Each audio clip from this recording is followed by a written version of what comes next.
Bienvenidos, no olviden suscribirse a este canal. En él podrán encontrar listas de reproducción de programación para niños, animación digital, efectos visuales, videojuegos en 2D, videojuegos en 3D, control de procesos industriales, control de escenarios, control de animatronics, pensamiento lógico, programación para Arduino, programación en Visual C#, álgebra superior, álgebra lineal, pero como para niños, facilísima, seguridad en redes, sistemas operativos, metodología de la investigación, configuración de computadoras y mucho más. Bienvenidos.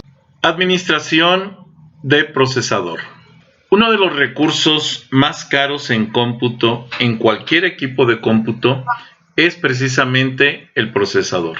Por eso es importante que el sistema operativo lo administre lo más eficientemente posible. Para eso, pues necesitamos que haya un buen algoritmo o haya buenos algoritmos para la administración del procesador. Pero antes de eso, vamos a entender la diferencia entre programa y proceso. Un programa no es un proceso, solo es una unidad inactiva, ¿sí? Como un archivo almacenado, que se puede ejecutar. Sí, pero mientras no esté en ejecución, sigue siendo un programa. Cuando ya se sube a memoria principal y se le asignan recursos y comienza a ejecutarse, entonces el programa se transforma en proceso. Por eso nos dice que un proceso es una entidad activa que permite un conjunto de recursos para llevar a cabo su función. Entre ellos, un procesador, los registros especiales, etc. Un proceso, entonces, también es conocido como una tarea que está en ejecución. Es una instancia de un programa, pero ya ejecutándose. El procesador, también conocido como CPU, es la parte de la máquina que lleva a cabo el cálculo y ejecuta los programas. En los sistemas operativos antiguos había un solo procesador y había una sola secuencia de operación de procesos, y entonces se llamaba como monoprogramación. Solo podían llevar a cabo un solo proceso a la vez. Pero conforme fueron avanzando los sistemas operativos, desarrollaron la posibilidad de ejecutar varios procesos al mismo tiempo. Y entonces esto se le llamó multiprogramación. La multiprogramación, ¿sí?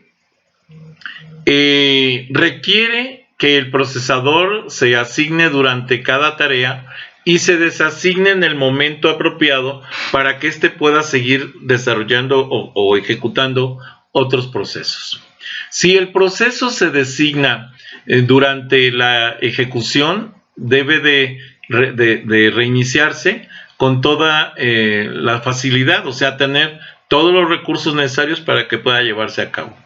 Por esto, varias tareas pueden compartir un procesador y estarse ejecutando al mismo tiempo, una tras otra, o compartiendo recursos. Cuando una tarea está en espera de un recurso, puede ceder el procesador para que otra tarea lo siga operando y de esa manera hacer más eficiente el uso de los recursos de cómputo. Para esto se tienen entonces algoritmos de planificación para la asignación de las prioridades a esas tareas. Algo que genera la multiprogramación es lo que se conoce como hebra de control, que es la porción de un proceso que se puede ejecutar de manera independiente. Esto es, yo puedo estar ejecutando un proceso, pero tener varias partes del proceso para poderlas ejecutar de manera independiente y no estar esperando que termine una para ejecutar la otra. Imaginen ustedes que si tienen un procesador multinúcleo, pues en un núcleo puedo ejecutar una cosa, en otro otra, en otro otra, en otro otra, y así terminar mucho más rápido la ejecución de los procesos. El administrador de procesos. El administrador de procesos es la parte del sistema operativo en donde permite asignar las prioridades y los recursos necesarios para la ejecución de los procesos en cada oportunidad, en cada momento dado. Se conoce como planificador de trabajos y el planificador de procesos. Ahora, este administrador también, un usuario concibe un trabajo como una serie de pasos de tareas globales y no toma en cuenta que se toma la carga y ejecución en tareas separadas, sino que cree que así como fue solicitando y metiendo la información a la computadora, así va a ser el orden de ejecución. Sin embargo, el sistema operativo se encarga de verificar algunos o varios características de esas tareas o procesos para determinar cuál de ellos se va a ejecutar primero y cuál después, para hacer más eficiente el uso de los recursos del equipo de cómputo. Existe una jerarquía entonces entre el planificador de trabajos y el planificador de procesos. Yo puedo, con el planificador de trabajos, generar una lista de trabajos que necesito hacer, pero después el planificador de procesos verifica la prioridad, verifica las características de cada uno de estos trabajos y entonces le asigna un orden a cada uno de ellos. El planificador de trabajos o planificador de alto nivel. Este subadministrador solo se ocupa de elegir los trabajos de una cola de trabajos que llegan y los coloca en la cola de procesos, ya sea en lotes, o sea, para ejecutarse uno tras otro, o de manera interactiva, con base en las características de cada uno de ellos. La meta precisamente es ubicar las tareas en una secuencia que utilice de la manera más eficientemente posible los recursos del sistema.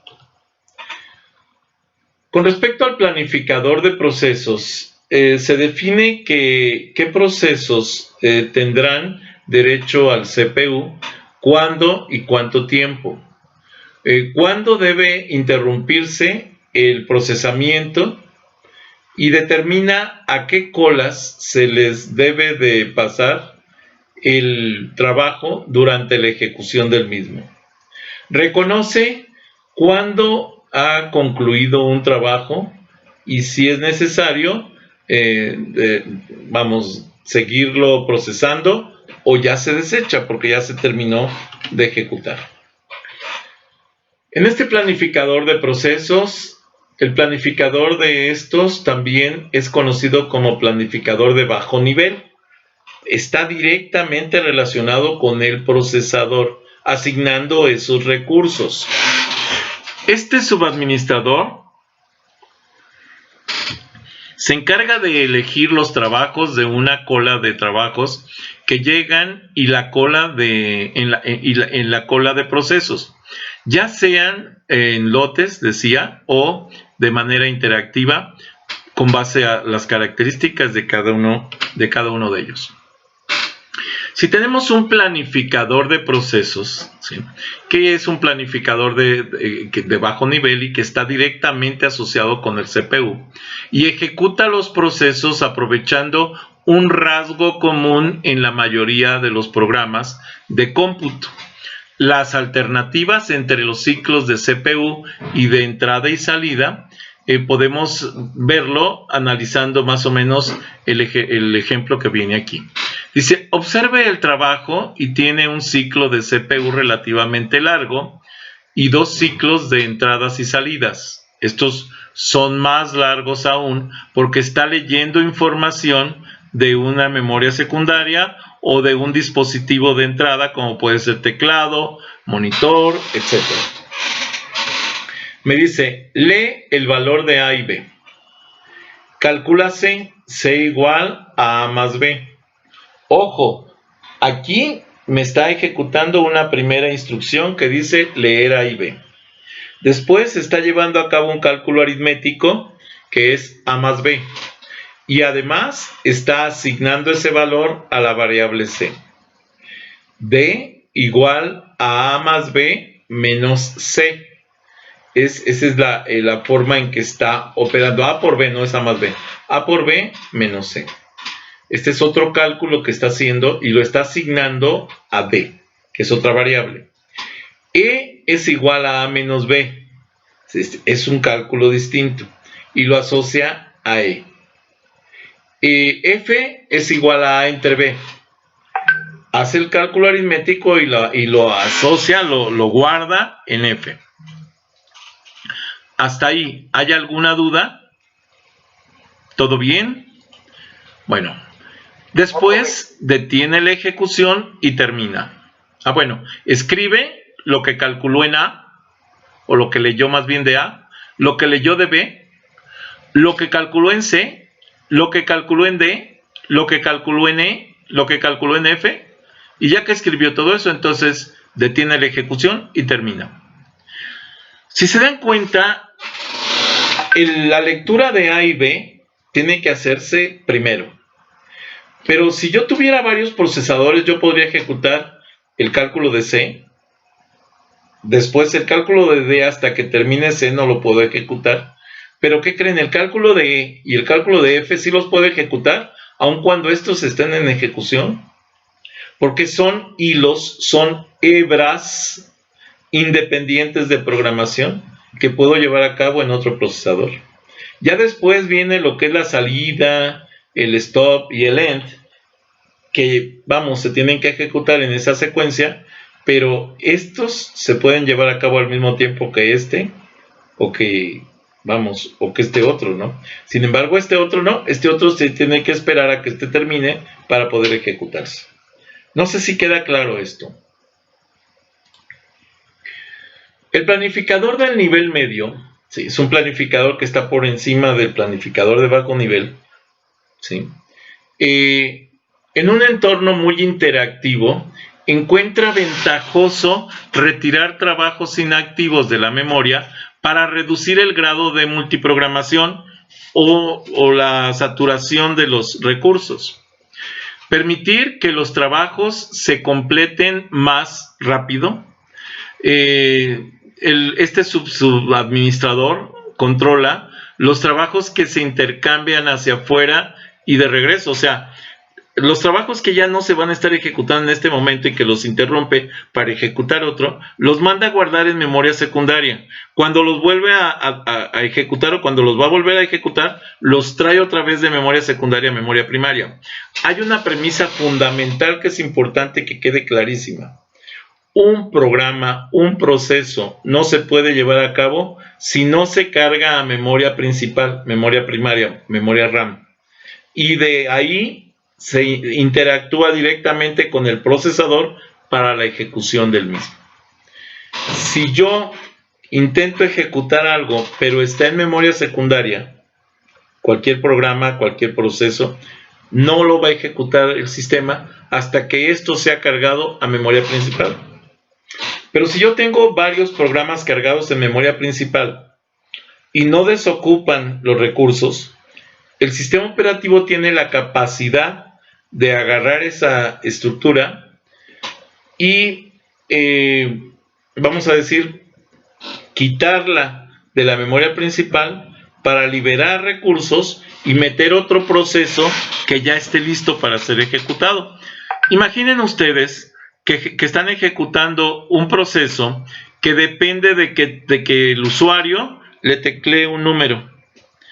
Mientras está esperando a que el usuario le conteste, pues va a estar haciendo uso de recursos del procesador, de la memoria, probablemente de lectura de disco, escritura de disco, de monitor, etc. Porque está esperando a que le conteste el usuario. Vamos a suponer que el usuario se ocupó en algo urgente, por ejemplo, hablarle a la novia o hacer alguna cosa así. Eso va a provocar que el sistema se detenga hasta que el usuario le conteste o le dé el dato y va a provocar un desperdicio de los recursos de cómputo. ¿Qué hace el sistema cuando tiene que hacer este tipo de cosas? Bueno, simplemente lo que hace es que ese proceso que está en espera de que el usuario conteste, lo retira de la memoria principal, lo guarda en memoria secundaria con el estado que tiene de avance y carga en memoria principal un nuevo proceso. Ese nuevo proceso, ¿sí?, va a empezar a hacer uso de los recursos que tiene, probablemente el mismo, el usuario anterior. Y entonces, hasta que termine este nuevo proceso que se cargó, se vuelve a recargar el otro sistema. Esto es con la finalidad de que el procesador no esté ocioso, que esté todo el tiempo trabajando. ¿Sí? Bueno. Este tipo de trabajo lo lleva a cabo el planificador de nivel medio del sistema operativo para estar sacando y metiendo procesos que están en ejecución para lograr hacer un uso eficiente de los recursos del sistema. Para esto se requiere que los trabajos estén marcados con ciertos estados. Ejemplo, el trabajo ya fue asignado a memoria principal, ya está listo para ser ejecutado, entonces está como aceptado. Pero ya cuando se le asignan los recursos necesarios, entonces ya está listo. Está nada más en espera de que el procesador diga ya. Cuando el procesador dice ya está, ya puedo recibir, entonces ya no solo es aceptado y listo, sino que ya empieza su ejecución. Ahora, después de que empieza su ejecución, ¿sí?, vamos a suponer que requirió que el usuario le contestara algo en el teclado para que éste pudiera seguir operando. El sistema pues no va a estar esperando hasta que el usuario se le ocurra contestar. ¿Qué va a hacer? Pues va a sacar ese proyecto de ahí, lo va a llevar a una memoria secundaria, ¿sí?, y va a liberar esos recursos que tenía ese proceso para que de la RAM, para que sean cargado un nuevo sistema en la RAM y pueda ser ejecutado vamos a decir, en este paréntesis que dio el proceso anterior. ¿Sí? Entonces, de esa manera se hace mucho más eficiente, mucho más ágil la ejecución de procesos. Pero ¿qué pasa? Que cuando vamos a suponer que terminas de ejecutar todo un proceso, pero tú tienes que decirle a la máquina que ya terminaste, porque si no ella va a querer seguir asignándote recursos. Cuando tú ya le dices, oye, espérate, ya terminé, entonces se pone el proceso en estado de terminado, y en ese momento libera todos los recursos. Los estados de los trabajos que están en proceso, a medida que un trabajo se mueve en el sistema, vamos a tener varios estados. Voy a regresar a la diapositiva anterior para ver de qué estoy hablando. Los estados de los trabajos y de los procesos siempre van a tener varias cosas. Por ejemplo, puedo tener un trabajo que ya fue aceptado, un trabajo que está listo para ejecutarse, ya se le asignaron recursos y demás. Cuando ya tiene todo eso y además se le asigna el turno en el procesador, ya cuando entra en el procesador, entonces se dice que está en ejecución. Ahora, después de que ya esté en ejecución, si llega el momento que me pide un recurso que no tenga la computadora directamente, si no es una lectura de memoria o algo así, sino que tenga que ver la intervención de un dispositivo o de un teclado o del ratón, que diga tienes que darle aquí clic, entonces se va a quedar bloqueado, porque no va a tener forma de seguir hasta que el usuario o el equipo o el dispositivo que corresponda, un sensor puede ser, reaccione a eso que le está pidiendo el procesador. Pero si se me queda bloqueado, voy a estar deteniendo, por lo menos ese núcleo del procesador va a estar suspendido, sin ejecutarse. ¿Qué me conviene? Pues que se libere eso. Entonces, ¿qué hago? Mejor, como sistema operativo, yo agarro y lo mando a memoria secundaria, cargo otro hilo de otro programa que esté en ejecución o que ya esté listo, lo empiezo a ejecutar, y ya cuando el procesador que mandé a memoria tiene los recursos, veo aquí cómo va el avance. Si puedo lo interrumpo y regreso dependiendo del tipo de algoritmo de administración que esté utilizando, y entonces lo quito del procesador y meto el que había dejado pendiente para continuar su ejecución y terminarlo. Y luego ya cargo el siguiente, el que estaba pendiente ahí, lo cargo y lo continúo su ejecución para terminarlo. Y así sucesivamente.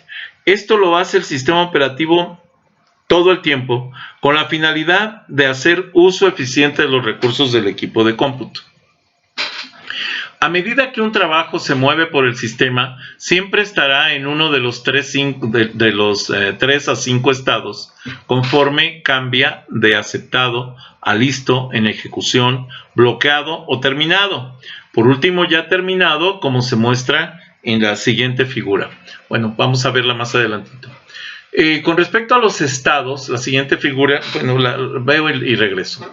Me dice, oye, el programa ya fue aceptado. Entonces aquí ya está como planificador de procesos, el planificador de tareas balancea el uso de los recursos, le asigna los recursos necesarios, lo deja listo. Cuando ya está listo se le asigna turno de ejecución, entonces ya está como planificador de procesos. Este planificador de procesos lo va a llevar a este punto, que es el punto de ejecución, y lo va a estar ejecutando. Si puede ejecutar y tiene todos los recursos, lo va a llevar a terminado, pero si no, lo va a bloquear y lo va a regresar otra vez hasta que esté listo para que pueda ser ejecutado. Esos son los ciclos normales de la ejecución del procesador. Ahora, cuando el sistema acepta un trabajo, le pone en una cola de trabajos aceptados. En algunos sistemas, el manejador, el spool es la cola de procesos de trabajo. Hay varios spool, que quede claro. Por ejemplo, un spool de impresión o un pooling de impresión es una cola que va a formar los trabajos para imprimirlos en una impresora, ¿sí?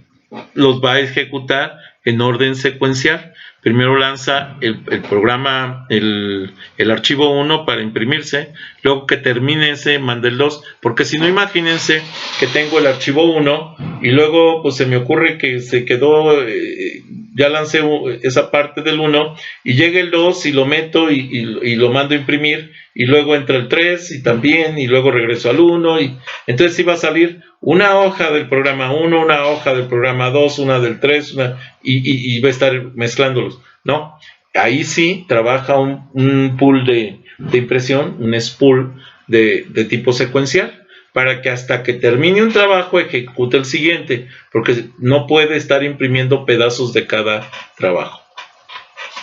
Sin embargo, en el procesador puede ocurrir dos cosas. Una, que se ejecute así uno tras otro, o que vaya ejecutando pedazos de uno y pedazos de otro hasta que ejecuta todos los procesos. Esas son formas de operación que vamos a ver más adelantito.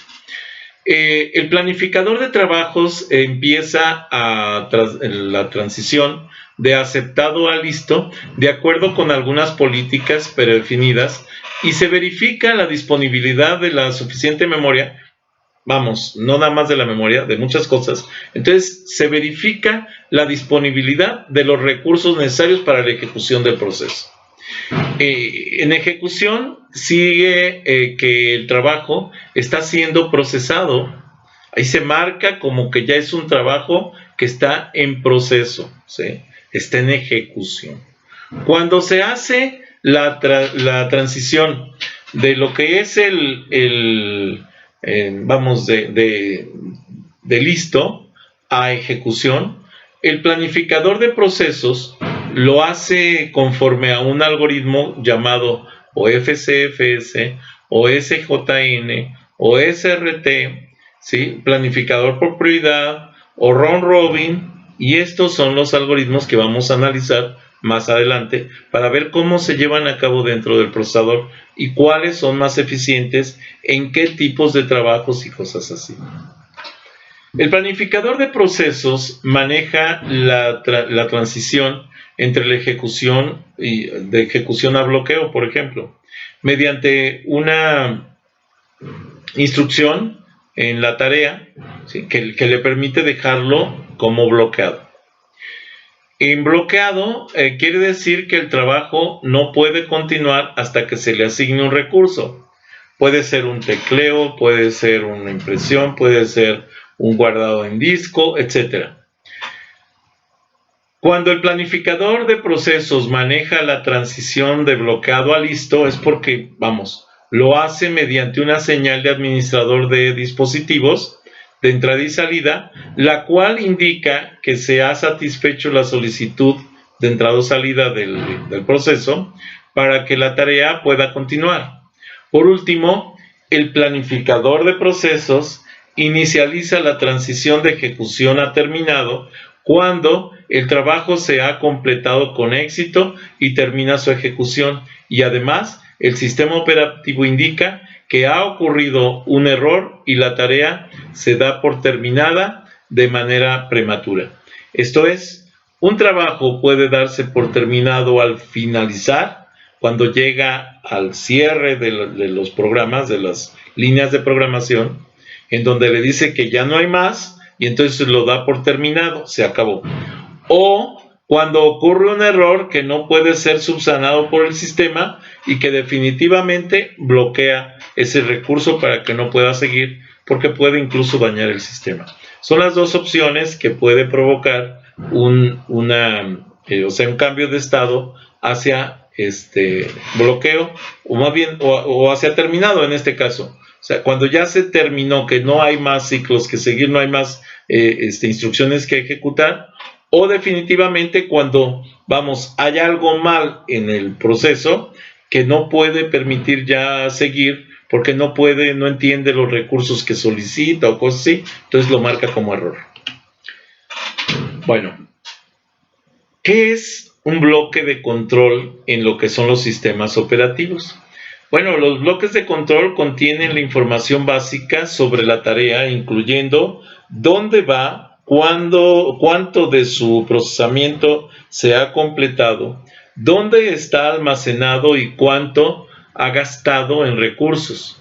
Todo eso se almacena y hay una identificación de proceso que nos dice los estados de los procesos, las condiciones de procesos, las palabras del estado en el que está el proceso, el contenido del registro, la memoria principal, los recursos por prioridad y los recursos como contabilidad.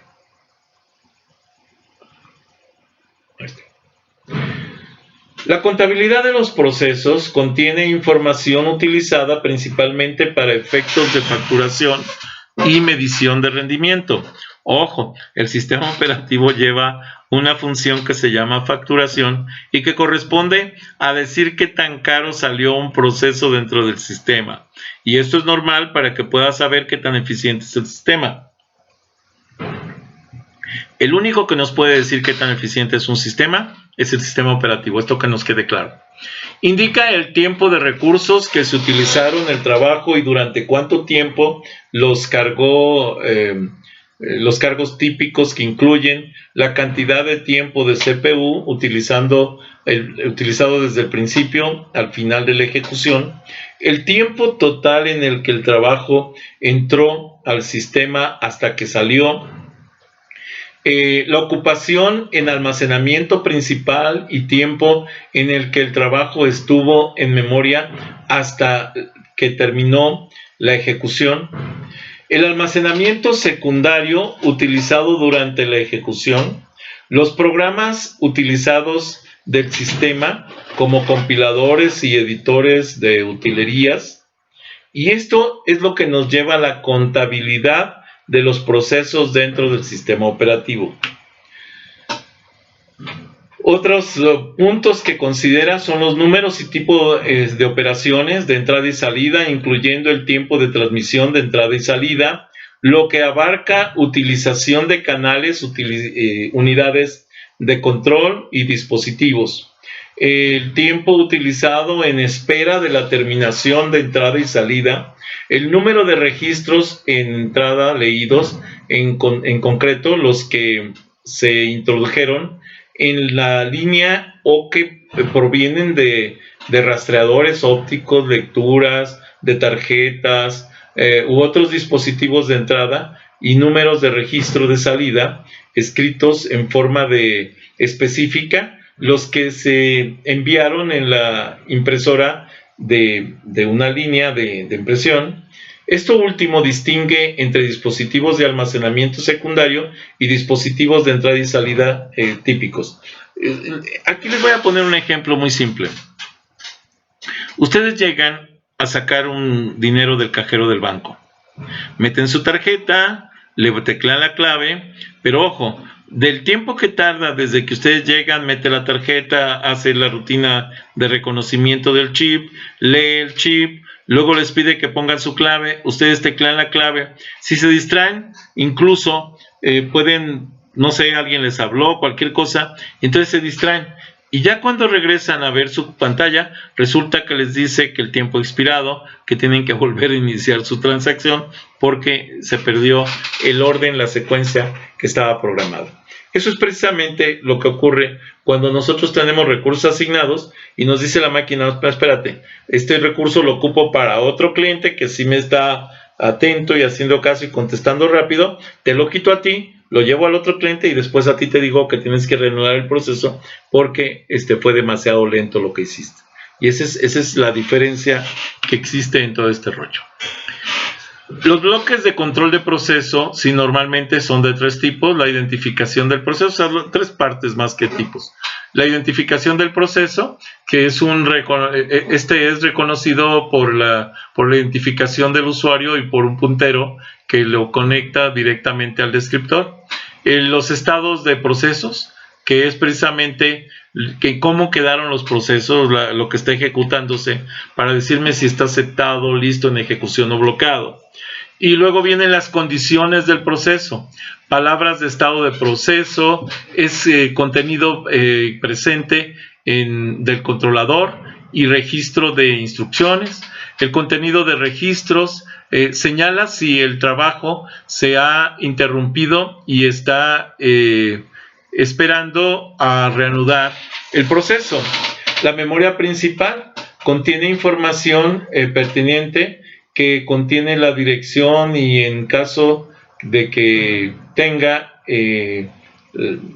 memoria virtual, o sea, memoria de intercambio, un mapeo entre lo que son las localidades virtuales para intercambiar rápidamente la información y lo que son los recursos, información de todo lo asignado. Las prioridades del proceso lo usan los sistemas que utilizan algoritmos de programación por prioridad para seleccionar el trabajo. Los algoritmos precisamente de prioridad de ejecución de procesos son los que vamos a analizar para ver cómo se lleva a cabo todo este proceso. Algo que estaba ahorita analizando de lo que les estaba diciendo es precisamente que cuando tú vas a plantear la ejecución de un proceso, tienes que tomar en cuenta todas las características y lo que tiene que hacer el sistema operativo. Por ejemplo, yo puedo ejecutar los procesos como llegaron en el orden que fueron llegando, o los más pequeños primero y los más grandes después, o los más grandes primero y los más pequeños después, o aquellos que tengan menor interacción con el sistema de almacenamiento, o sea que lean menos variables en el sistema, los ejecuto antes o los ejecuto después. Y entonces todo esto hace variación en lo que es precisamente la ejecución de los procesos. Los bloques de control y procesos en colas, que se conocen como PCB, que es bloqueos de control y procesos, eso es PCB, se crean cuando el planificador de trabajos lo acepta y se actualiza conforme avanza desde el principio hasta el final de su ejecución. Las colas, ¿sí?, la forma en que se organizan los procesos para ser ejecutados, las utilizan los PCBs, o sea, lo que son los procesos de bloques de control, ¿sí?, o de control de bloques, pues, para llevar a cabo el trabajo de la misma manera que los funcionarios de aduanas, por ejemplo, con los pasaportes. Lo revisan, si todo está bien lo dejan pasar, si no lo detienen y lo mandan a espera. Así funciona, igualito. Ok, con respecto a las políticas de planeación de procesos, tenemos que, con respecto a estas políticas, vamos a tener limitaciones del sistema. Primero, existen un número finito de recursos. O sea, esto que nos quede claro, por más bien abastecido que esté un equipo de cómputo, o sea, que tenga muchísimos recursos a su disponibilidad, existe un número finito de estos recursos. Va a llegar el momento en el que se agoten porque van a estar los procesos ocupando los recursos. Los recursos, una vez asignados, no pueden recibir otro trabajo. Si yo ya asigné la memoria A al trabajo X, no puedo asignarle la memoria A al trabajo Y, porque ya está apartada para el trabajo X. Hasta que el trabajo X la libere, entonces puedo agarrar esa otra memoria. Algunos recursos requieren de intervención del operador.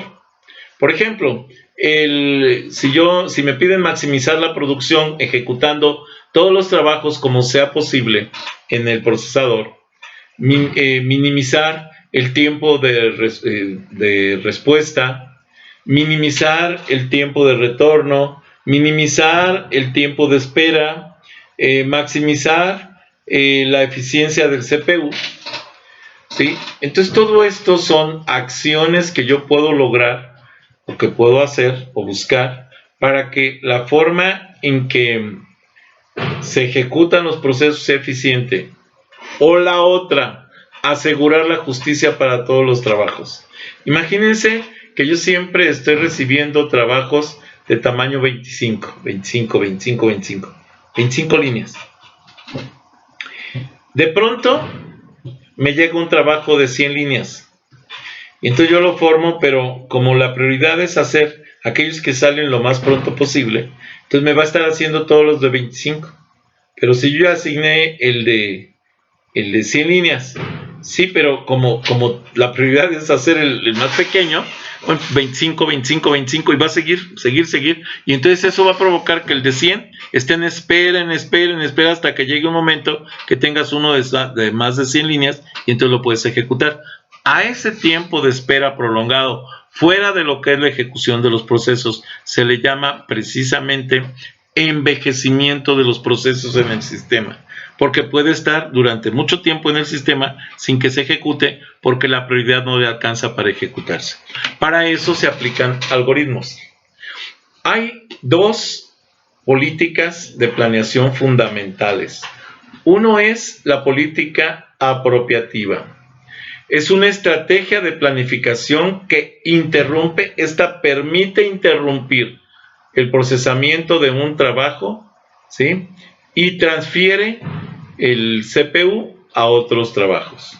Entonces sí permite hacer la interrupción del proceso, del trabajo que se está ejecutando. Se hace la interrupción y entonces se le permite al sistema que use esos recursos para otro proceso.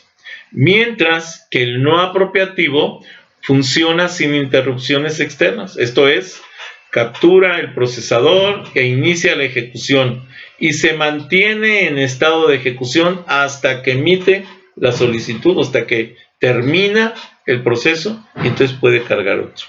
¿Sí? Esos son los algoritmos no apropiativos. Entonces los no apropiativos no van a suspender los procesos que ya se empezaron a ejecutar. Los apropiativos sí pueden suspender esos procesos que comenzaron a ejecutarse.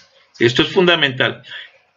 Estos dos, el apropiativo y no apropiativo, son los que determinan realmente si un tipo de proceso se puede llevar a cabo o no en el equipo de cómputo, o se puede llevar a cabo de una manera eficiente o no.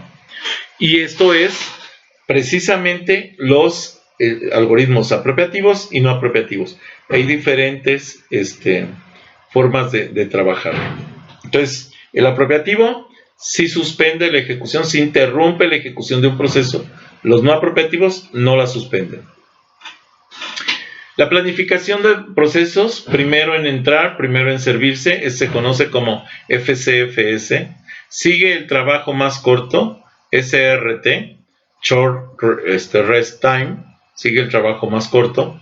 Planificación de prioridades, ¿sí? Es llevar la máquina llevar la ejecución de los procesos de acuerdo a la prioridad de cada uno de los procesos.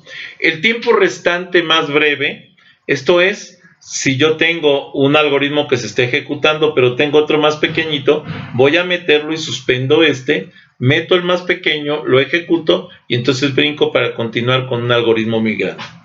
El round robin, que es el más, ojo, aquí la pregunta es, el round robin, ¿cuál es la característica fundamental? Que permite la ejecución equitativa de todos los procesos. El round robin permite la ejecución equitativa de todos los procesos. Y las colas de múltiples niveles es ir cambiando procesos, o programas más bien. Bueno, sí, procesos porque ya están asignados en memoria. De una cola a otro hasta que su nivel de prioridad es tan grande que cualquiera que le pongas enfrente va a ser más pequeño que ese y entonces se ejecuta ese proceso. Así funcionan las nuevas políticas de manejo de procesos. El FCFS, que decíamos primero en entrar, primero en servirse, es un algoritmo de planificación no apropiativa, ¿sí? Maneja trabajos de acuerdo con su tiempo de arribo. Conforme entra, son servidos. Conforme llegan, se sirven. Es muy simple de implementar porque utiliza lo que es el algoritmo tipo FIFO.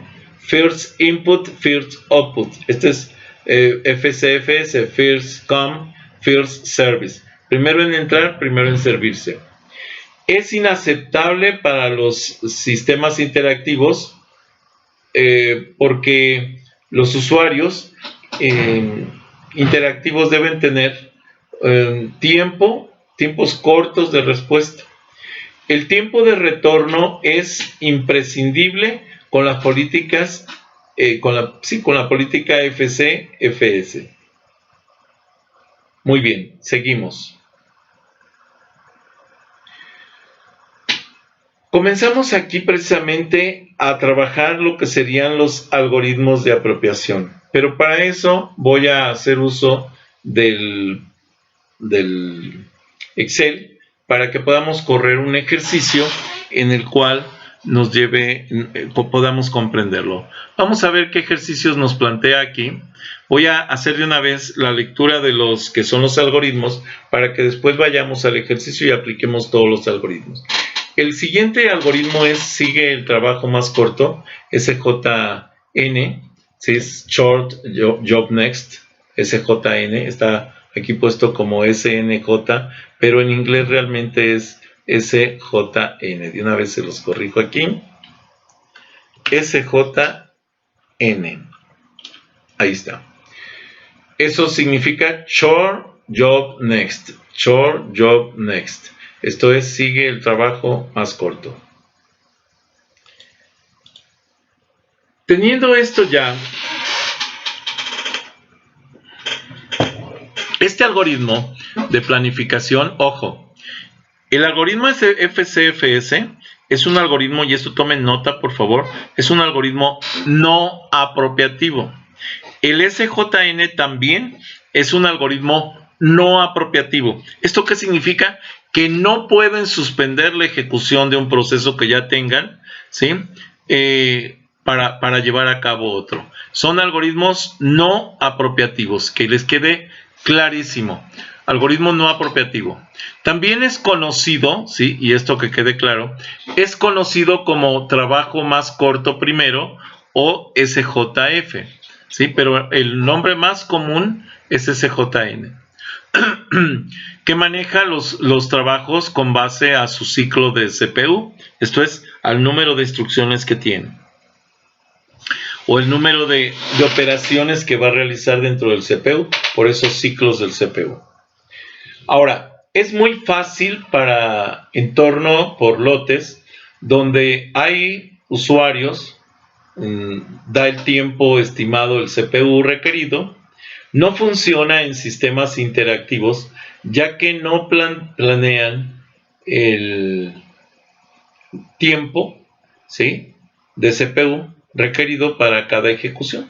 Entonces, no funciona en sistemas interactivos, pero, vamos, tiene una eficiencia específica que la vamos a analizar con números en el ejercicio. Este es uno de los algoritmos. Vamos a tomar un ejercicio similar a este. Aquí me dice que tiene el trabajo A, B, C, D y que tiene, recibió, el A tiene 5 líneas de programación o 5 operaciones, el B 2, el C 6 y el D 4. Y esta es la manera en que tendríamos que lanzar la ejecución, pero vamos a hacer el ejercicio enseguidita. Aquí me va calculando, porque estos algoritmos ya los aplica cuando tenemos tiempos de llegada distintos de 0. Esto lo vamos a explicar en el ejercicio. Bueno, este es el mismo algoritmo SJN que lo va explicando paso a paso cómo se lleva a cabo este proceso. Les digo, lo vamos a hacer en el ejercicio de Excel. Tenemos entonces también el otro, que es el planificador por prioridades, que es un algoritmo también no apropiativo, algoritmo común en los sistemas por lotes, da tratamiento a los trabajos importantes y procesa primero de manera ininterrumpida con la prioridad más elevada hasta que sus ciclos de CPU se hayan completado. Al administrador del procesador también puede determinar los ciclos con base en las características intrínsecas de los trabajos, esto es, los requerimientos de memoria, los requerimientos de procesador, los requerimientos de algunos recursos que son necesarios para su ejecución. Bien. Les pido de favor que, si no están suscritos, se suscriban a este canal, que me den un like a los videos que les agraden, que les den la campanita para que puedan avisarles cuando suba más videos, y si es posible que compartan este canal con sus redes sociales, con sus amigos, conocidos. Recuerden que pueden seguirme en Facebook, pueden seguirme en propio Facebook con las páginas Videoteca Valencia, TICS para principiantes, Twitter, Tumblr, Pinterest, G5, LinkedIn. Los links de estas conexiones de estas redes sociales se los dejo en la descripción del video. Gracias por haber visto este video.